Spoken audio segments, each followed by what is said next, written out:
Bueno, vamos a ver otro capítulo más, digamos, en este bloque genético. En esta ocasión va a ser el tema correspondiente, o contenido, mejor dicho, correspondiente al tema 17, que tenéis como mutaciones y evolución, ¿de acuerdo? En realidad es un tema que es bastante corto, que no daría tanto en realidad para hacer un tema completo, como han hecho en el libro, con lo cual yo os lo he incluido ya directamente en el archivo que os he ya copiado en la carpeta de resúmenes, que sería el tema 15, la expresión de la información genética. Allí tenéis un apartado, el apartado 6, donde se habla de las alteraciones de la información genética, las mutaciones sobre todo, pero también tenemos otras alteraciones genéticas, con lo cual lo he incluido ahí porque creo que es más interesante tener en cuenta cómo se relaciona en sí mismo con la expresión genética, porque en realidad estas mutaciones van a ser simplemente cambios en la expresión genética, en algo que debería ser una expresión genética normal, se transforma y da lugar a un producto distinto. En este sentido, pues empezaríamos con esta noticia muy interesante que, a ver si me acuerdo ahora de colgaros en Classroom, que es un artículo sobre el coronavirus, sobre cómo evolucionó respecto a otros virus que teníamos antes y cómo ha dado lugar al virus que tenemos actualmente. Ya seguramente lo habéis escuchado más de una vez, que se le ha comparado muchas veces con un virus anterior llamado SARS, pero el cambio en su material genético ha provocado que ese virus mute hacia un virus que hemos denominado de una manera distinta porque ha cambiado mucho y además pues tiene unos efectos todavía mayores que el virus anterior, ¿no? Al principio se comparaba con un virus de la gripe, pero luego se ha visto que su capacidad de contagio es mucho mayor. Si bien su letalidad en principio parece que es menor que la gripe, su capacidad de contagio es mayor, ¿no? Pues esos cambios se han conseguido mediante mutaciones en su material genético. Vamos a ver cómo se producen las mutaciones y con los temas siguientes veremos qué importancia tienen las mutaciones en la evolución de los virus, ya que los virus son, si bien no son seres vivos completamente, están entre medias de lo inerte y de lo vivo, si bien son entidades que evolucionan de una manera muy rápida. Cada año tenemos un nuevo virus de la gripe y hace falta una nueva vacuna, ¿no? Y uno de los problemas para este virus, para el coronavirus, es que no existe una vacuna porque previamente no existía un virus con ese material genético, con ese código genético, ¿no? Pues vamos a ver ese material genético, no código genético. Ahí me corrijo porque el código genético sería lo que vimos con Severo Ochoa, ¿vale? En ese genoma, para ser más exactos. Muy bien, pues vamos a ver cómo se producen las mutaciones.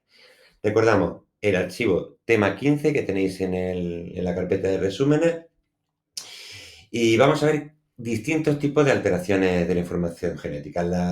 Una de las más importantes, o de las que tenemos que tener más importancia en los contenidos de segundo de bachillerato, serían las mutaciones. Las mutaciones se producen sobre el material genético de los seres vivos, es decir, sobre el ADN. Este ADN puede sufrir distintos cambios a lo largo de la vida de la célula o del organismo. Y además se puede alterar a distintos niveles. Es muy importante eso porque va a ser una de las maneras de clasificarlo. Cualquier cambio en lo que estaríamos hablando del material genético ya se definiría como mutación.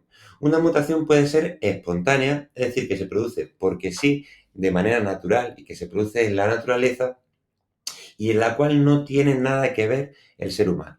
Por ejemplo, en el caso del coronavirus, la mutación que haya producido este nuevo COVID-19 sería espontánea, no sería producida por el ser humano, sino en la propia evolución del virus se habría producido una serie de mutaciones que habrían dado lugar a un nuevo ente, ¿no? Conocido como COVID-19. Por otro lado, pueden ser inducidas por la actividad del ser humano y producir mutantes con algún fin. Estas mutaciones inducidas pueden ser a propósito o no a propósito también, por supuesto. Pueden ser a propósito si lo que queremos conseguir es un nuevo tipo de fruta. Eso se ha hecho durante décadas y décadas antes de que existiese la ingeniería genética, que era simplemente alterar, por ejemplo, por cruzamientos, el tamaño de ciertas hortalizas o frutas gracias a cruzamientos entre especies diferentes. Eso en realidad era producir un nuevo híbrido y de algún modo sería una mutación, pero no sería negativa para el ser humano ni en principio para la especie. Pueden ser otras que sean producidas de manera negativa, como por ejemplo las consecuencias relacionadas con la actividad, pues bueno, nuclear que pueda tener el ser humano, ¿verdad? Estas mutaciones, o perdón, estos agentes que provocan mutaciones van a ser de dos tipos. Vamos a tener agentes físicos, es decir, que se producen por, por actividades relacionadas con, pues, por ejemplo, con ondas electromagnéticas, ¿no? De distintos, no sé si lo habéis visto en física y química, las distintas longitudes de onda de las ondas electromagnéticas provocan distintos tipos de efectos. Uno de los más conocidos pues, pueden ser, por ejemplo, los rayos X, y es por ello que hace falta una protección para la gente que trabaja en el hospital haciendo radiografías. Pero también sería muy conocido el efecto de los rayos ultravioletas que vienen del sol, los rayos UVA, ¿no? Las protecciones, las cremas solares tienen protección contra los rayos UVA. Pues los rayos UVA son esos, son los ultravioleta A. También podemos tener agentes químicos, por ejemplo, derivados de la actividad del ser humano, hay muchos que provocan mutaciones, como puede ser el ácido nitroso, los agentes alquilantes, los benzopirenos. Los benzopirenos están presentes en el humo del tabaco, pero también en los alimentos que están muy quemados, ¿vale? Una tostada muy quemada, o imaginaros una carne que esté muy quemada, va a contener muchos benzopirenos, una cantidad que sería recomendable no consumir. También hay algunos colorantes que producen también efectos mutagénicos. Como vemos, hay muchos tipos de sustancias químicas que pueden provocar mutaciones. También tendríamos, no lo tenemos en esta clasificación, lo tengo que añadir, mutaciones que podrían tener que ver con agentes biológicos. Por ejemplo, el virus del papiloma provoca mutaciones en las células y es por eso que provoca cáncer en el cuello uterino, ¿vale? Eso lo tengo que añadir, que se ve que se ha eliminado en alguna de las modificaciones. En función también de otros factores se pueden tener en cuenta cómo clasificar las mutaciones, cómo tener distintas agrupaciones para definir a las mutaciones y, al fin y al cabo, poder ordenarlas. Bien, según el efecto que provoquen, pueden ser beneficiosas para el individuo, perjudiciales, perdón, o neutras. Por ejemplo, para un virus que se produce una mutación en su genoma y tiene una mayor capacidad de infección, esa mutación lógicamente va a ser beneficiosa. Si en cambio un ser vivo, debido a una mutación, tiene una incapacidad para enfrentarse a un medio ambiente, va a ser perjudicial. Si no le provoca, por ejemplo, ninguna relación con el medio ambiente, ni beneficiosa ni perjudicial, va a ser neutra. A lo largo de la evolución ha habido muchísimas mutaciones beneficiosas que han provocado la evolución de los seres vivos hacia especies filogenéticamente superiores, por así decirlo, ¿no? Con capacidades o con destrezas superiores respecto a especies filogenéticamente anteriores. Pues eso también es un punto que tenemos que tener muy en cuenta, la relación entre la mutación y la evolución. Si una mutación es beneficiosa, lógicamente va a favorecer una evolución beneficiosa de ese ser vivo. Entonces tendríamos en cuenta qué tipo de células se ven afectadas. No es lo mismo que tengamos una mutación en las células germinales que dan lugar a gametos y por lo tanto esa mutación se va a transmitir a la descendencia que tengamos una mutación en una célula somática, en una célula del cuerpo que no produce gametos. Un ejemplo, podemos tener una mutación en los gametos y que provoque un problema cromosómico que se transmitiría a nuestra descendencia. Ya vimos que en el síndrome de Down cierto porcentaje de los sucesos se provoca por una mutación espontánea en la madre que le añade dos cromosomas en lugar de uno, ¿no? Dos cromosomas 21 y se junta con tres cromosomas. Pues no es lo mismo eso que ha provocado ya una mutación, digamos, en el número de cromosomas de la descendencia, que una mutación que se provoca que se produzca en la piel, por ejemplo, un cáncer de piel, que sería una mutación, esa mutación no se va a transmitir a la descendencia. Por otro lado, vamos a tener también, y aquí quizás sea lo más difícil de recordar o lo que haya más materia que recordar, sería qué tipo de alteraciones el material genético nos produce. Yo recomiendo, en función del libro o en función de estos resúmenes, haceros un esquema de llaves o un esquema de árbol para que podáis ver los distintos tipos y tener claro en la mente, porque cuando lo tengáis claro es muy sencillo. Podemos tener, por un lado, mutaciones que se denominan mutaciones génicas. Son cambios moleculares, como se dice aquí, en el interior de un gen. Y normalmente vamos a tener implicadas un cierto número de bases, un poco, digamos, un número pequeño de bases. Y por eso que se llaman génicas, porque están dentro de un gen. Y si están dentro de un gen no pueden implicar tampoco, pensar, una grandísima cantidad de bases. Va a implicar una cantidad moderada de bases. Podemos tener muchos tipos, ¿vale? Pues alteraciones en la secuencia, roturas en las cadenas, enlaces demás. Podemos tener muchos tipos. Por ejemplo, los rayos ultravioleta provocan un cambio en el número de puentes de hidrógeno que se relacionan en las bases nitrogenadas y eso es lo que provoca el cáncer. Bueno, pues en función de eso, sin entrar quizás ahora mismo en este vídeo en esa cosa tan específica, me gustaría que viésemos más qué tipo de mutaciones génicas tenemos. Por ejemplo, puede ocurrir, y estas son las más comunes, que una base o un par de bases, por ejemplo, se sustituyan por otras dos. Puede ocurrir también que se pierdan una o dos bases. Ahora vamos a verlo gráficamente. O puede ser que se inserten una o dos bases, por ejemplo, o tres bases. Eso va a provocar efectos muy importantes, aunque parezca que no. Vamos a ver, en primer lugar, la sustitución.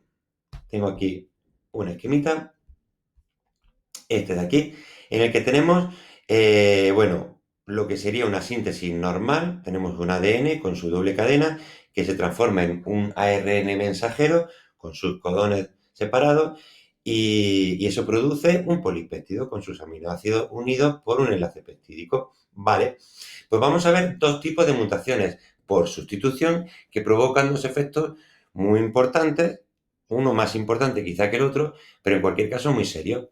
Vamos a tener del tipo mutación de sentido erróneo. Este par de bases que tenemos aquí va a ser sustituido, ¿vale? Esta CG, esta citosina, esta no, es guanosina citosina, ¿no? La vamos a sustituir por adenina timina. De manera que, claro, tenemos aquí ya en el ADN mutado ese par de bases distintos. Estos son la sustitución génica. Cuando produzca el ARN mensajero, vamos a ver que este tercer codón ya no es igual que este tercer codón. Por lo tanto, aquí va a producir un aminoácido distinto, aquí va a producir este aminoácido, mientras que aquí habría producido este aminoácido, ¿vale? Entonces, es muy importante que veamos qué diferencia, ¿verdad? Esta proteína puede ser activa y funcional, mientras que esta puede no serlo, puede inactivarla. Pero es que fijaos que puede ser un efecto todavía mayor. Imaginaros que en este par de bases vamos a sustituirlo, vamos a hacer la misma sustitución por adenina timina. Pero ahora vamos a ver que cuando se produce el ARN mensajero, este cuarto codón, que por supuesto no coincide con el cuarto codón del ARN normal, este cuarto codón va a producir, en realidad, ¿qué produce? Es un codón de stop. Por lo tanto, va a producir que se termine en ese momento la producción. Por lo tanto, esta proteína va a tener dos aminoácidos menos. Estos aminoácidos los vamos a tener. Este aminoácido ya lo tenemos como en la mutada. Le hemos incluido una mutación más. Si os fijáis, ¿vale? Esta era el mutado y le hemos añadido una mutación más. Pero daría igual porque el efecto que habríamos producido en este caso sería un stop. Sería que se corte de repente. Imaginaros que eso se produce en el segundo aminoácido. Pues solamente tendría esa cadena un aminoácido. En cualquier caso, en ambos ejemplos se produce un cambio seguramente de función de la proteína. Puede pasar una cosa, y en ciertos casos produce una mutación que se llama neutral, como veíamos antes. Imaginaros que nosotros introdujésemos aquí un par de bases que produjesen un codón que fuese sinónimo a este. Recordamos el código genético. Un codón sinónimo es aquel que produce el mismo aminoácido. Entonces, si aquí tuviésemos un codón sinónimo, tendríamos el mismo aminoácido, la serina, que teníamos aquí. Esa mutación en ese caso sería neutral. Es una cuestión de probabilidad. Si esa base que se ha sustituido es al azar, vamos a tener distintas probabilidades, ¿verdad? Todas azarosas respecto a si esa mutación va a ser perjudicial o si fuese neutra. Pero ¿y si esa proteína con ese nuevo aminoácido fuese mejor, más capaz que la anterior? En ese caso tendríamos una mutación que sería beneficiosa. ¿Y si esa mutación le permite a ese individuo adaptarse mejor al ambiente y por lo tanto reproducirse mejor? Entonces quizás estuviésemos teniendo un efecto muy beneficioso para la selección natural, ¿verdad? Para que ese individuo sea más efectivo frente a la selección natural y por lo tanto deje más descendencia. Eso podría producir, si siguiesen las condiciones adecuadas, una nueva especie. Vemos en las mutaciones cómo van teniendo un efecto mucho más grande que el simple cambio en un par de bases, ¿verdad? Es como el efecto mariposa, que no sé si lo conocéis, si no, os invito también a buscarlo. El efecto mariposa, según la teoría del caos, dice que un pequeño efecto, dice, el aleteo de una mariposa podría producir un huracán en la otra parte del mundo, ¿no? Simplemente quiere decir que un pequeño efecto puede producir, por multiplicación exponencial, un gran efecto. Si lo vemos aquí en el virus, una vez más, lo tenemos claro, ¿verdad? Un pequeño cambio en el genoma puede producir un devastador efecto sobre la sociedad. Seguimos viendo los ejemplos. Teníamos sustituciones, que ya lo hemos visto, y deleciones e inserciones. Bueno, pues tengo aquí otro ejemplo de deleciones e inserciones. Estos suelen producir un cambio de fase.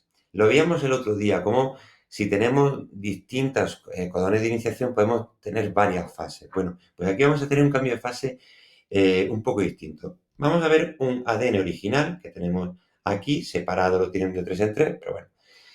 A partir de eso formamos un ARN, lo tenemos aquí con forma de codones ya, también separado, y produce una proteína que tenemos aquí, ¿vale? Metionina, serina, leucina, etc.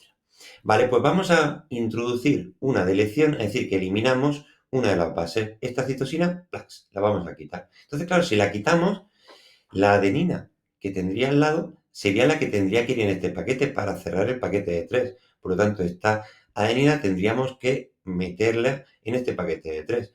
Pero claro, eso provoca que el siguiente paquete de 3, que sería esta citosina con guanina, eh, vayamos con la adenina que tenemos al lado, ¿verdad? Y así todo lo que dure la cadena. Es decir, habríamos como tirado de todos ellos una posición. Imaginaos que es una fila de personas, se habría eliminado una persona y todas las demás tendrían que ir un paso por delante. Eso provoca que sean codones distintos. Aquí ya lo tenemos distinto. Entonces, claro, si aquí teníamos UUG, aquí de repente ya tenemos UUU. Una vez más, la poliU, acordaros de ese codón que consiguió el equipo de Severo Ochoa a la cabeza, y el aminoácido cambia. Esa proteína ya no tiene aquí la leucina, sino que tiene una fenilalanina. Tenemos un aminoácido distinto. Esta proteína va a ser, por lo tanto, distinta, pero es que también la siguiente, porque este codón ya no va a corresponder. Ahora, en vez de la cisteína tenemos una alanina. Y el siguiente también. Y todos los que duren. Es decir, hemos provocado un cambio de fase en todo el código genético. Fijaos qué efectos puede tener eso tan grandes. A partir de ahí, todo está alterado. Con una adición también se puede producir un cambio de fase y se suele producir un cambio de fase. Porque imaginaros, aquí tenemos el normal, que es el mismo de arriba, y le hemos introducido aquí una citosina. Pues claro, imaginaos que en una cola de personas metemos a una en mitad. Todas las demás se tienen que ir un paso por detrás. Por lo tanto, los grupos de 3 cambian también los codones. De manera que todos los aminoácidos que van después también han cambiado. Fijaos como una sola base puede provocar el cambio en toda la proteína. Esa proteína, a su vez, si fuese, imaginaros, un ser vivo tan sencillo como un virus, que solamente tiene ácido nucleico y proteína, podría provocar un cambio radical en su configuración y transformarlo en un nuevo virus. como ha pasado en los virus que estábamos viendo al principio, ¿verdad? Muy bien. Luego tenemos mutaciones que afecten no solo a unas cuantas bases, sino a todo un cromosoma, a todo un segmento de un cromosoma, ¿vale? O a todo el cromosoma, pero solamente a, a un cromosoma, no a todo un juego de cromosomas, ¿vale? Si nosotros tenemos 46 cromosomas, los seres humanos, imaginad que afecta a un cromosoma. Bueno, pues vamos a tener, por un lado, podemos tener translocaciones, que es que se cambia un fragmento del cromosoma y se va a otro sitio. La tenemos aquí. La translocación, estos son dos cromosomas normales y un trozo de uno va a parar en el otro. Es decir, este trozo de JKLM en azul va a estar dentro del cromosoma que terminaba antes en G, pues ahora va a terminar en F. Entonces, ¿qué pasa? Que este cromosoma es mitad de un trozo, mitad del otro, más o menos, ¿no? Tiene varios segmentos. Imaginaros que hay aquí genes, pues esos genes habrían cambiado de posición.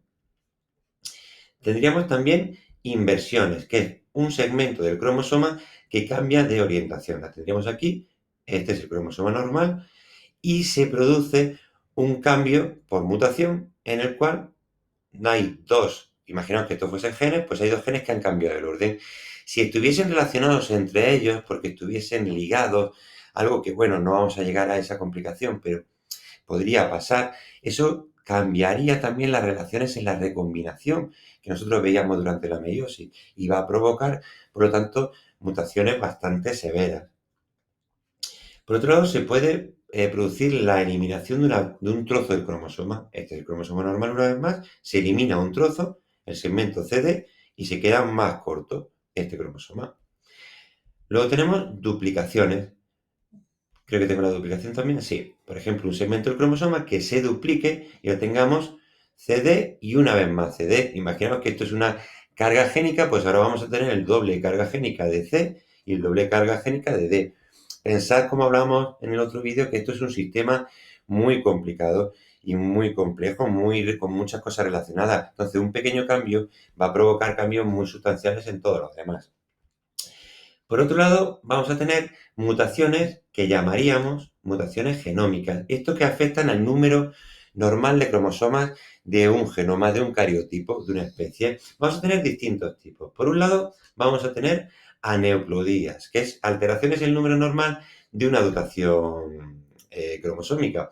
Por ejemplo, el síndrome de Down que hablábamos antes, ¿vale? Sería una trisomía del cromosoma 21. Tendríamos un cromosoma 21 de más. En vez de ser una pareja de 21, tendríamos un trío de 21. Eso provoca que haya 47 cromosomas, pero lo importante es que hay un 21 de más, ¿vale? Se altera el número de cromosomas porque hay 47 debido a que hay un cromosoma de más. Eso sería muy distinto a lo que llamaríamos como euploidías, en las cuales digamos que se multiplican el número de cromosomas totales. Es decir, nosotros, por ejemplo, somos diploides. Tenemos 46 cromosomas porque son 23 más 23. Imaginaros que se pudiese crear un híbrido en el cual se juntasen dos células diploides. Se conseguiría que una célula 4N, 2N y 2N sería una célula 4N.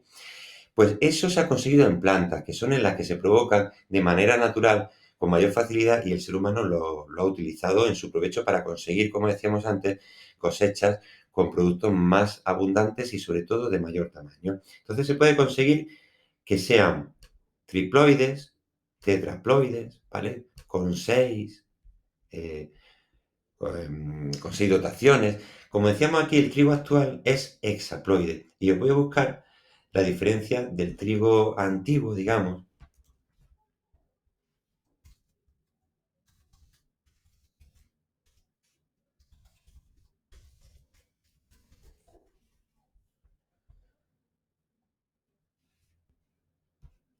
¿Vale? Aquí tenemos aquí, por ejemplo.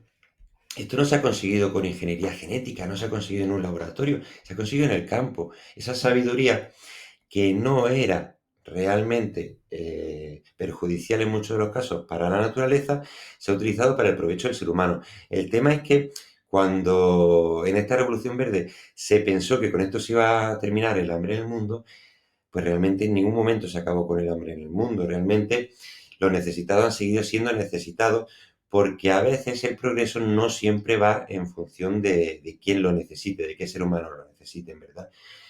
Entonces, aquí tenemos un trigo diploide que si lo conseguimos un híbrido con otro diploide, vamos a conseguir un tetraploide que tiene ya, como veis, mayor tamaño. Pero si conseguimos un híbrido con otro diploide, vamos a conseguir un hexaploide, que es el actual, que tiene muchísimo mayor tamaño y por lo tanto da más producción que el original.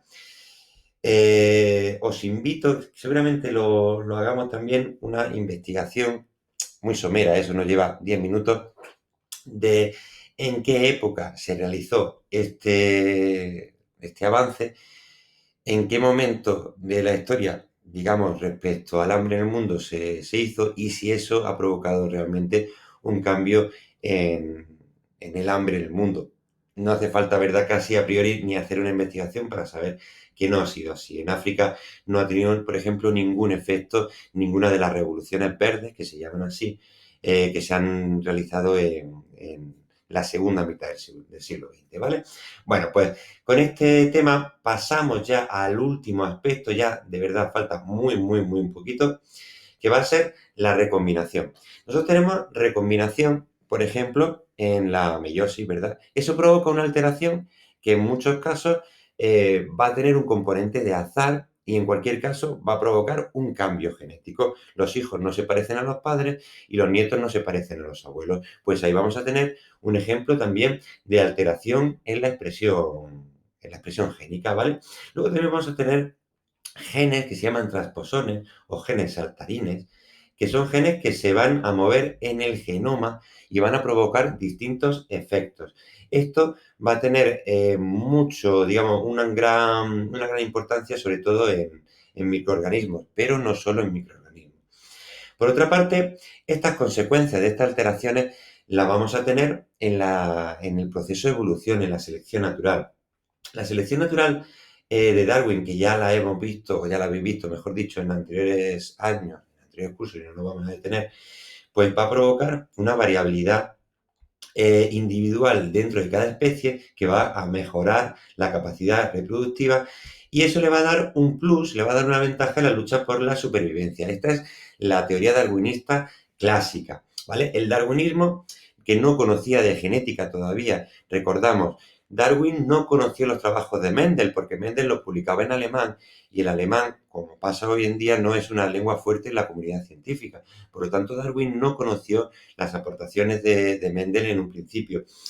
Pero estas aportaciones de la genética, de la teoría cromosómica de la herencia, que si no recordáis lo que es, os invito a recordarlo, eso provoca que se una a la teoría darwinista y provoque un neodarwinismo, una teoría sintética que ahora tiene además distintas ramas y que apoya que más bien respecto a distintas visiones muy, muy importantes, que las visiones son muy distintas, muy enfrentadas, pero en general lo que tienen en común es que la alteración la alteración en la secuencia genética o en la expresión génica va a provocar efectos que sean perjudiciales, beneficiosos o neutros para los individuos y que eso seguramente le vaya a dar o pueda darle una diferencia reproductiva respecto a los otros seres vivos. Os invito también a reflexionar en estos días en los que, bueno, tenemos tiempo para meditar. ¿El ser humano realmente se ve expuesto a una evolución biológica como tal? ¿O el ser humano ha escapado de alguna manera a la evolución biológica? Bueno, pues nada, seguimos con estas clases online y nada, muchísimo ánimo. Os dejo esta noticia otra vez por si queréis buscar el titular. Ahora lo voy a dejar igualmente. Y nada, seguimos en contacto. Venga, chicos, hasta luego.